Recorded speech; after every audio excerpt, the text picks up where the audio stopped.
Hi YouTube family, this is Latrice, one of your favorite people in the whole wide world next to everybody else that you know, so get excited. So in today's video,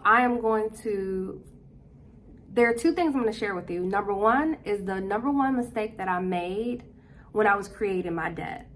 It's only one mistake I kept making. And on the opposite end of that, the number one thing I had to do in order to turn all of that around. So let's get started. The number one mistake that I made is making promises that I could not keep. Here's an example of that. When I would ask somebody to borrow money, I would say, oh, I can pay you back next month, without an actual plan on how to pay them back. I would just say it, maybe because it sounded good to say, or maybe because I thought that's just what they wanted to hear. And then that month come and I didn't have the money to pay them. So now I'm not even a person of my word, and that affected me greatly. And if I can save you from that, I would love to save you from that. All right. So here is my quick story about the debt that I created, or the debt that forever changed my life. I was still creating debt after this, but it definitely was the most important debt that I created, because this is the debt that allowed me to see who I was starting to become, or who I was being for myself. Okay, so the story goes like this. I was living in Georgia at the time, and I was working at the comedy club. I had a young lady that worked there with me, and she told me like, hey, she knew I was in search for an apartment, and she was like, hey, my mom owns a condo, a 3-bedroom condo in Lithonia. Would you like to move in there? I was like, yeah, of course. Like, thank you so much for bringing this to my attention. Cool. So fast forward, her mom, how many people know in the comment, just please comment down below. When you know people, you don't go through the same protocol as somebody that you don't know, right? That don't know you. When they don't know you, they kind of put you through the ringer. When they know you, you kind of skip the line, right? So her mom allowed me to skip the line. Why? Because I knew her daughter. So I gave her the first month, but I'm missing the second month. And so when the second month came, I did communicate to her. I was like, hey, look, you know, I'm working on it. I'm going through a little bit of a struggle right now. Can I give you the money at another time? I'll call her mom, the landlord. Okay, so the landlord, I called her up, I shared that information, and she said, that's fine. Well, fast forward, I couldn't get the money. And the reason why I didn't have the money is because at this point in time, I was working my business. I had just started my business a few months before, and all my money was going to my business. I had no idea how to run a business, but sure enough, it fueled everything I needed to do, right? I mean, the money I had fueled the business, and that was the most important thing to me. Everything else didn't matter like that, just to be honest with you. It mattered, but I didn't know how to balance the two, because I've never been in this position before. So everything was going towards my business.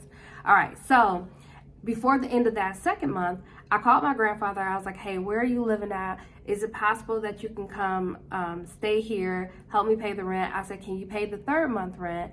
I was like, you'll have to pay that by yourself, but then by the fourth month, we could split it half and we'll work from there. So my grandfather agreed. He moved in with me. So that third month, she had her rent for the third month, but remember, I'm missing the second month's rent. Okay. So towards the end of the third month, I ended up getting a call. If I remember the story correctly, some parts are probably not as accurate, but that's okay. It's not too far from it, okay? Just make sure you I might have some dates or some time frames missing. So anyway, I had a girlfriend call me, and she said, hey, I need a place to stay.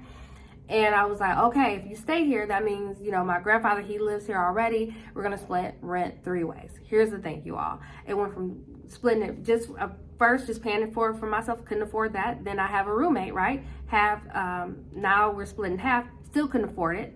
Now we have 3 people living in the home, in the apartment, in the condo. Look, going through all the names, but in the condo, and I still can't pay my part. I was struggling that bad. So now we have 4 people living in the apartment, one of which is my man at the time, and we're splitting the rent 4 ways, and I still am struggling to pay my rent, right? But we're still paying it, but I'm struggling on my end, like, heavily. So I forgot to mention that during this time, I ended up quitting my job, so that stopped income, regular income, from coming into my household. And I went into my business full time. And the thing about my business is that I only got paid when I protected a family with the services that I provided. Well, that was an issue because that wasn't an easy thing for me to do. And so money was not coming in, and I was creating such a struggle for myself without even realizing it. Just want to make sure that's clear. I'm trying to figure out, what am I trying to do with my life? I'm trying to build this business. I can't really pay my rent. I can't really do things that I want to do. And I have like 4 people living in the same house plus a dog. It was a lot going on in that house. I mean, I know my lease is coming up, and also my man is actually moving to California. And I thought to myself, Latrice, I think this would be a really nice reprieve for myself to move there so that I don't have to deal with the drama of what's going on in my life, which was not being able to pay my rent. I can kind of get away from there, kind of breathe a little bit, because I wanted to run, to be honest with you. Let me ask you in the comment section, have you ever felt like you wanted to run? You know, if you ever felt like that from your debts and things like that, please comment that down below. So I was like, man, I think this would be a good time for me to kind of breathe and just get that weight off of me, or at least that's how I saw it. So I informed the landlord that I will be leaving, but I would not be paying her my last month's rent because I didn't have the money. Okay? Don't ask me how this worked out, but long story short, I ended up getting a knock at my door, and it was her man at the time, the landlord's man. He came over unannounced, and he was trying to get in. And I stopped him at the door only because I knew why he was there, and I really didn't want to face him. After going back and forth with him for a moment, I finally let him in, and I will never forget what he said. We're sitting down at the dining room table that was not mine, it was actually hers. She let me use her dining room table. So I'm sitting at the dining room table with him, and he says, you know you can't run away from your debts, right? When I tell y'all that broke my heart, it broke my heart because I knew what he was saying was so true. And right in that moment, I started to cry. He said, you will not get far in life trying to run away from your debts. And again, I just sat there and I cried because I knew what he was saying was true, but I didn't know what else to do but to run because it was just too heavy. You know, I owed her all this money personally, and I'm not going to pay her this last month rent. I know her personally, well, at least I know her daughter personally, and I felt like I failed. And I just couldn't face myself. So I shared this part of my journey with you all, and I was around like the age of 26, 27 when this happened. Actually, the day that I went to California was the day that Steve Jobs passed away. It was October 5th. I'll get the year of what year he actually passed away. Actually, let me check now. So I remember the day that I left for California was on October 5th, 2011. I will never forget it because the day we're leaving, we're going to like the car shop, and we heard that Steve Jobs had just passed away. And I was like, wow. And I remember, so I'm going to read something that I'm looking at. There was a quote that was put up. It says, your time is limited, so don't waste it living someone else's life.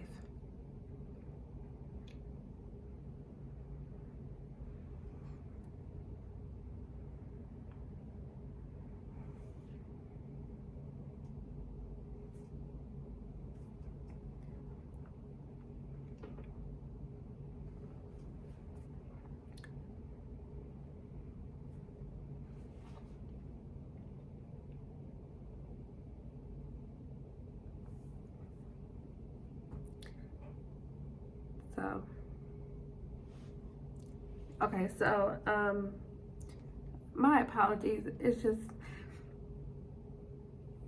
I remember what I felt during that time, and here's the rest of the quote. Don't be trapped by dogma, which is living with the results of other people's thinking. Don't let the noise of others' opinions, drown out your own inner voice. Steve Jobs. I remember that.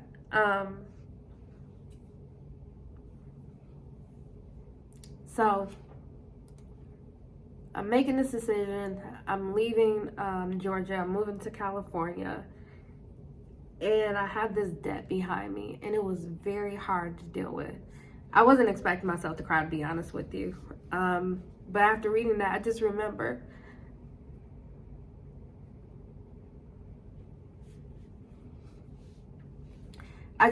how I felt. And I felt like I had failed. So I share my personal story with you to let you know that you can turn it around. And life can get better. But with your intention, it can get better. I don't know if you remember, but in a previous video, I talked about a couple of books that really helped me along my journey. One of which is called The Richest Man in Babylon by George S. Clason. And I'm going to read a part from the book that was just so helpful for me along my journey regarding my debts, which changed my language in how I communicated about my debts. So here's an important part. It says, "The debts are thy enemies. They ran thee out of Babylon. You left them alone, and they grew too strong for thee." And I could really wholeheartedly identify with that. And there was another part in the book that talked about when you can face your debts, you can hold your head up high. And I remember thinking, like, if I can grasp this and really get this, I would be I'll be better off. And so fast forward to the second thing that I learned was learning how to communicate differently about my debt so that I can turn things around. And here's the simplest thing that I did. I stopped telling people exactly when I could pay them back if I was borrowing money. I stopped saying, "Oh, I'll pay you back next month," knowing that I could not. So here's how I started to communicate. I would say, "Look, I promise you I'll pay you back. I just don't know exactly when, but I promise you I will pay you back as long as I'm living, of course," right? And that was it. That lifted such a weight off me. Plus, that allowed them to make the best decision for themselves and not hold me to the fire as they were holding me to the fire before, and as I was holding myself because of all the broken promises I was making. So I feel like something's on my neck. So anyway, hopefully this story has helped somebody. Please comment down below if this story touched you at all. If it did not, totally fine. If it did, totally fine as well. As always, I just want to say thank you so much for watching and visiting the channel. Look, stuff is happening on my screen. Please like, comment, subscribe, and don't forget to hit that notification bell. Oh, and don't forget to share. Forgot. All right, thank you.